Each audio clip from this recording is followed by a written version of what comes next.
Jadi kalau umpamanya seorang guru mengajar muridnya, ya ada yang ribut, ada yang ngobrol sendiri, ada yang guyonan langsung. Nah ini gurunya memberi syarat. Lalu anak yang cerdas, yang daya tangkapnya cepat, oh berarti kami suruh diam. Itu anak paham. Tapi belum juga diam, sudah tahu gurunya begini, masih ngobrol sendiri, masih guyonan. Langsung gurunya, anak-anak, ini waktunya pelajaran, mari kita perhatikan, tidak ngobrol dulu. Awas kamu, jangan begitu, hati-hati kamu. Itu sebenarnya marahnya, tegasnya, itu untuk kebaikan si anak itu atau untuk bapaknya sebenarnya. Itu untuk menunjukkan bahwa bapaknya ini tidak mau anaknya celaka, anaknya tersesat, melakukan kejahatan. Itu sebenarnya karena bapaknya itu sayang atau benci? Sayang. Mari kita minum bersama. Enggak, bismillahirrahmanirrahim. Jadi biar suasananya lebih hot, lebih hangat. Bismillahirrahmanirrahim. Minum basmalah pakai tangan kanan. Alhamdulillah. Allah mengingatkan ya, kepada hambanya karena sayang, sebagaimana bapak ibu mengingatkan putra putri. Bapak ibu tidak melakukan kesalahan, ya, tidak melakukan kejahatan karena sayang, karena cinta kasih. Dan yang perlu dipahami dari redaksi yang ada di dalam surat At-Takatsur. Jadi satu sisi ya ayatnya menggambarkan bahwa permegah-megahan itu akan melalaikan ya, dan bahkan itu sampai mati. Dan ini sisi yang lain mengingatkan ya, mengingatkan agar jangan sampai melakukan itu. Karenanya bahasa kala itu diterjemahkan dalam syarah mufradat kapoklah dan berhentilah dan mengerjakan seperti itu. Kemudian pengulangan lagi, kalla law ta'lamuna ilmal yaqin. Kala di sini bermakna sesungguhnya. Ilmu yakin artinya pengetahuan yang meyakinkan. Ya, makanya nanti ada beberapa tingkatan ilmu yakin, ada ainul yakin. Nah, jadi ilmu yakin itu artinya pengetahuan yang meyakinkan. Sementara ainul yakin penglihatan yang nyata. Jadi ada dua kata yang akan kita baca. Yang pertama kata ilmu yakin. Jadi ilmu yakin berarti pengetahuan tapi bersifat abstrak, namun berkaitan dengan keyakinan. Ilmu yakin itu pengetahuan yang meyakinkan. Sementara kata ainul yakin itu nanti di ayat 7 ya, dijelaskan dalam syarah mufradat sebelum terakhir. Ainul yakin penglihatannya nyata, ini bersifat fisik. Jadi diberi pengetahuan terlebih dahulu dan itu meyakinkan. Dan nanti akan dibuktikan apa yang diketahui, apa yang dipahami akan menjadi kenyataan dengan melihat langsung. Ainul yakin. Jadi sampai seperti itu Allah meyakinkan kepada hambanya. Ya, terlepas ini sebenarnya nanti surat yang kita baca nanti dikaitkan dengan masa di saat turunnya, yaitu berkaitan dengan orang-orang ya, musyrikin, ya, orang-orang kafir yang memang menolak atas kebenaran, sehingga mereka bermegah-megahan dunia, tidak mau menerima kebenaran akhirat. Tapi kalau ayat ini kemudian ditujukan kepada kita semua, ini sebagai rambu-rambu, ya, sebagai batasan agar jangan sampai kita bermegah-megahan urusan dunia sehingga melalaikan akhirat. Ini adalah ancamannya jahil, ya, dan ini sebagai pengetahuan lebih dahulu, ya, makanya diingatkan ilmal yakin, kemudian nanti akan menjadi ainul yakin, nyata. Kapan? Ya nanti di akhirat. Menjadi nyata kalau sudah di akhirat, di neraka baru melihat langsung, ya. Ini untuk peringatan, ya, untuk peringatan. Kemudian pada kalimat terakhir, belum, latarawunnal jahim. Nah, ini ancamannya luar biasa. Pertama, secara bahasa huruf lam bermakna taukid. Itu ada dalam bahasa Arab itu lam, la, ya. Ada la, itu masing-masing punya makna.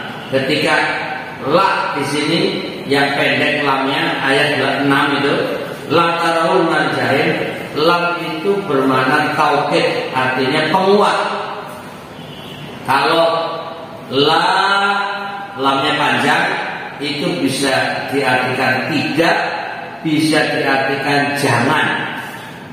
Ya, umpamanya mengatakan la tanamu, ya, artinya Anda tidak tidur. Tapi ketika la tanam, ini larangan, jangan tidur. Nah, itu. Jadi sama-sama pakai la, tapi belakangnya itu berbeda. La tanamu, nah, berarti Anda tidak tidur. Tapi begitu la tanam, itu pertama nunnya pendek, mimnya sukun. La tanam, jangan tidur. Nah, ini contoh. La-nya itu artinya sama-sama la tapi beda arti. Sekaligus barangkali ada yang mau tidur tidak kaget gitu. Jadi ada ini apaan? Kok jangan tidur? Padahal bukan melarang itu, tapi hanya contoh gitu. Tapi kalau kemudian tiba-tiba dengannya dilarang, ya malah bangun kan? La tanam, jangan tidur. Tapi kalau lamnya pendek, ya, itu malah justru penguat. Ya. Namanya di kata di sini adalah latarawunna, namanya latanamunna, latanamunna, artinya benar-benar kalian tidur. Wah, ini ngorok namanya. Jadi lamnya pendek itu malah menjadi penguat makna. Nah, di sini disebutkan lamnya adalah sebagai taukid yang artinya penguat, dan demikian pula huruf nun. Wah, ini malah double. Lam di depan sebagai taukid atau penguat, nun yang di belakang nun bertasydid latarawunna, artinya kalian benar-benar akan melihat. Nunnya ini penguat, yaitu benar-benar, jadi sungguh benar, luar biasa. Ini untuk meyakinkan, dan biasanya digunakan bagi orang yang tidak percaya. Jadi kalau tidak percaya kepada sesuatu, maka dipertegas, benar ini, sungguh-sungguh, yakin. Nah, ini artinya untuk meyakinkan, menegaskan bahwa apa yang diucapkan itu nyata, fakta, dan benar adanya.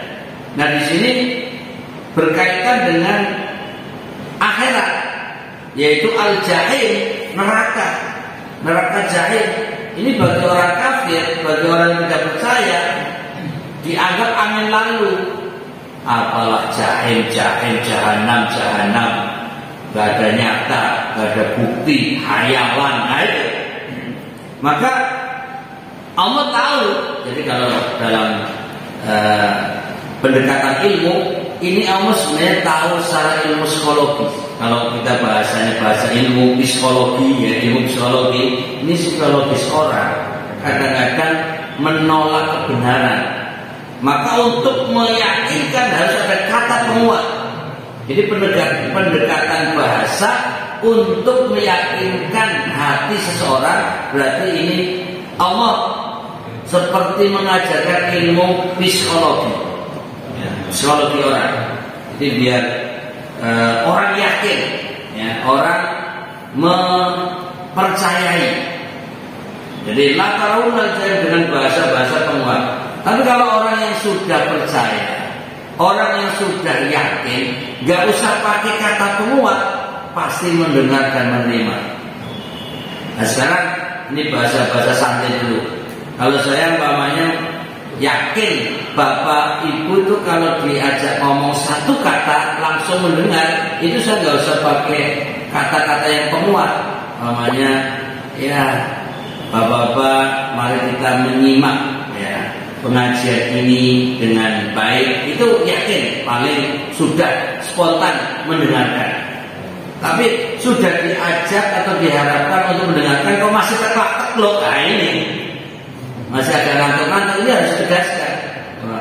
Bapak Ibu ketahuilah ngaji ini diperhatikan malaikat loh. Yakin itu. Nah ini kan untuk menegaskan orang ngantuk maksudnya. Itu karena mungkin secara psikologisnya belum tergugah. Makanya harus ada tahapan-tahapan. Kalau yang sekiranya sekali ngomong langsung mendengar sudah datar saja.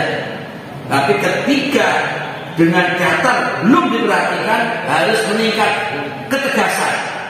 Nah seperti itu dalam bahasa komunikasi, baik urusan yang sifatnya penting ataupun tidak, atau urusan agama maupun tidak, urusan akhirat maupun dunia, itu sama. Intinya bahasa komunikasi itu ada tahapan-tahapan. Bahkan ada sebuah ungkapan, orang cerdas cukup dengan isyarat. Jadi orang yang daya tangkapnya tinggi, gak usah pakai kata-kata, langsung menangkap apa maksudnya. Ya ini mungkin bahasa sederhana. Ketika kita sudah paham isyarat, umpamanya dengan kedipan, ini apalagi kaitannya dengan percintaan ini ya. Ada kedipan seorang cewek, lalu Anda sebagai laki-laki, wah ini kedipannya kedipan undangan, ini kedipan menunjukkan setuju. Gak usah pakai kata-kata, langsung paham. Kalau urusan percintaan gak usah pakai cerdas-cerdas sebenarnya, tapi itu sudah pakai baper, bawa perasaan. Ya ini pakai bawa perasaan. Ya atau dengan mamanya isyarat jari. Orang baru meletakkan ya telunjuk di mulut tanpa kata, orang paham. Ini artinya apa Pak? Nah ini artinya diam, gitu. Jadi ini isyarat. Orang cerdas, orang yang sudah paham komunikasi, begini paham, artinya diam. Nah itu. Jadi kalau daya tangkapnya baik ya. Ya ini makanya ada tahapan-tahapan. Ada cukup isyarat, ya, ada cukup datar. Tapi kadang sudah diisyaratkan tidak peduli, sudah dengan bahasa dan kata tidak diperhatikan, maka harus ada kata yang tegas. Ya. Jadi kalau umpamanya seorang guru mengajar muridnya, ya ada yang ribut, ada yang ngobrol sendiri, ada yang guyonan langsung. Nah ini gurunya memberi syarat. Lalu anak yang cerdas, yang daya tangkapnya cepat, oh berarti kami suruh diam. Itu anak paham. tapi belum juga diam, sudah tahu gurunya begini, masih ngobrol sendiri, masih guyonan. Langsung gurunya, anak-anak, ini waktunya pelajaran, mari kita perhatikan, tidak ngobrol dulu. Gitu. Ada yang langsung, oh ini Pak Guru mengingatkan, langsung diam. Tapi masih ada juga yang ribut, yang ngobrol, yang guyonan. Akhirnya, hei anakku, kalian harus diam. Kalau tidak, kamu rugi, kamu gak paham, nanti gak lulus. Nah itu kan sudah kalimat yang sudah klimaks yang harus diungkapkan dan diucapkan, dan itu untuk kata terakhir. Jangan ngobrol, diam saja, perhatikan pelajaran. Itu adalah kalimat-kalimat untuk ketegasan. Perhatikan pelajaran, biar kalian paham, sehingga nanti bisa lulus, bisa mengerjakan soal-soal ujian, umpamanya seperti itu. Nah, ayat ini juga sedang mengajarkan kepada kita bagaimana bahasa komunikasi, bagaimana metode, tahapan-tahapan mengingatkan manusia. Jadi pertama, berita alhaakumut takatsur, kan? Bermegah-megahan telah melalaikan kalian. Itu bahasa datar. Ini bahasa datar. Jadi tanpa ketegasan bahwa orang yang bermegah-megahan bisa melalaikan akhirat. Ini baru kalimat datar. Orang yang cerdas langsung menangkap, oh ya, berhenti, tidak lagi bermegah-megahan. Tapi ternyata masih ada. Bahkan ditegaskan, biasanya orang yang bermegah-megahan itu sampai mati. Maka disampaikan dengan informasi sekaligus, hatta zurtumul maqabir, sampai kalian mati. Itu kan bahasa kasarnya hatta zurtumul maqabir.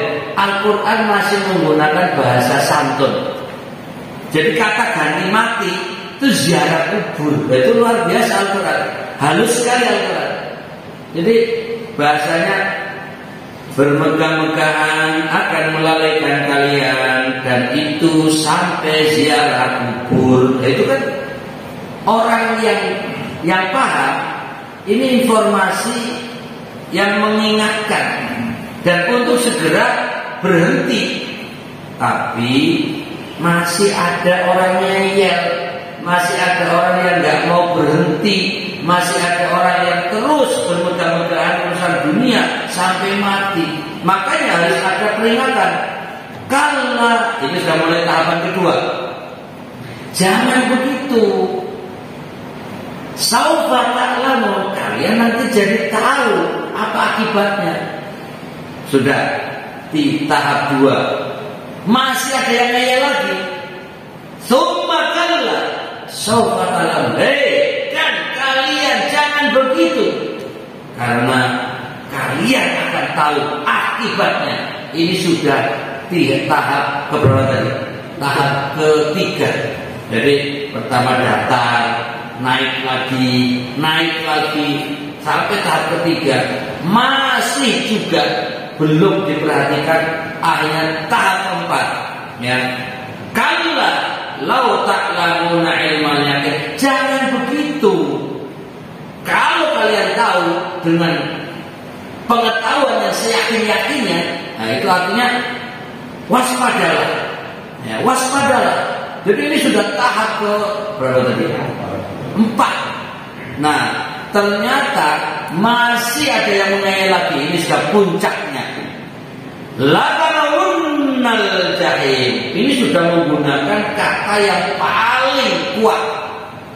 Benar-benar kalian sungguh yakin akan melihat jahim.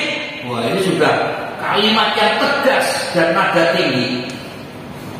Ini nanti manusianya gablek gitu.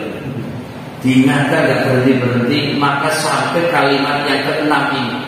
Ini sudah tingkat puncak yang tinggi. Tapi ternyata masih ada yang lebih gablek. Coba ayat berikutnya, masih puncak ibaratnya ini sudah puncak ketujuh ini. Tsumma latarawunnaha 'ainal yaqin. Dan sungguhnya kalian benar-benar akan melihatnya dengan penglihatan yang meyakinkan. Ini sudah habis kata ibaratnya. Dengan cara apa lagi mengingatkan? Jadi benar-benar kalian akan melihatnya dengan matamu sendiri. Ya bisa kalau pakai matamu itu loh. Saking apa orang diingatkan terdableknya orang umum. Matamu itu. Jadi kalian akan lihat dengan mata kepalamu sendiri dengan penuh keyakinan. Nah ini artinya kalau kita pelajari surat At-Takatsur ini ilmu psikologi yaitu pendekatan jiwa seseorang, bagaimana cara komunikasi dengan orang yang cukup bahasa datar, ditingkatkan bahasa yang agak tinggi, terus meningkat sampai ke puncak ketujuh.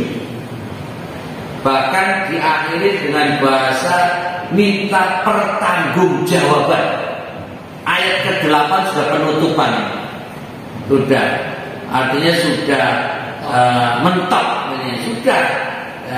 Kalau kalian masih sudah minta pertanggungjawaban apa saja kalian kerjakan, nikmat yang kalian cari, dunia yang kalian kumpulkan, minta pertanggungjawabannya.